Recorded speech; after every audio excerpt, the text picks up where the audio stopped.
Isang bata ang pumailalim sa isang pickup sa Cotabato City sa Iloilo. Sumalpok naman sa poste ang isang humaharurot na SUV. Ang mga aksidenteng yan sa report ni Jeric Pasilyaw ng GMA Regional TV. Mabilis ang takbo ng SUV na ito sa Barangay Padios sa Sara, Iloilo. Nang makasabay ang sinusundang truck, bumangga ang SUV sa poste. Tumagilid ang sasakyan pati ang poste. Mabilis na nakalabas ang tatlong sakay ng SUV na hindi lubhang nasugatan. Ayon sa pulis, nawalan daw ng kontrol sa manibela ang driver. Maitim at makapal na usok naman ang sumalubong sa mga motorista sa diversion road sa Mandurriao, Iloilo City. Nasusunog na pala ang isang taxi. Ligtas naman ang driver at pasahero nito. Patuloy na iniimbestigahan ang pinagmulan ng apoy. Dumaraan naman ang pulang pick-up na ito sa Cotabato City.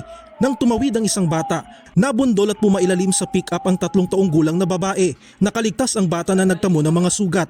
Ayon sa kanyang mga magulang, hindi nila namalayang tumawid ang bata na nasa tapat lang ng kanilang bahay. Sumuko kalaunan ng driver ng pick-up at nangakong aakuin ang pagpapagamot sa bata.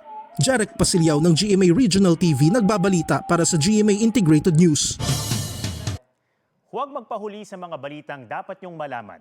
Mag-subscribe na sa GMA Integrated News sa YouTube.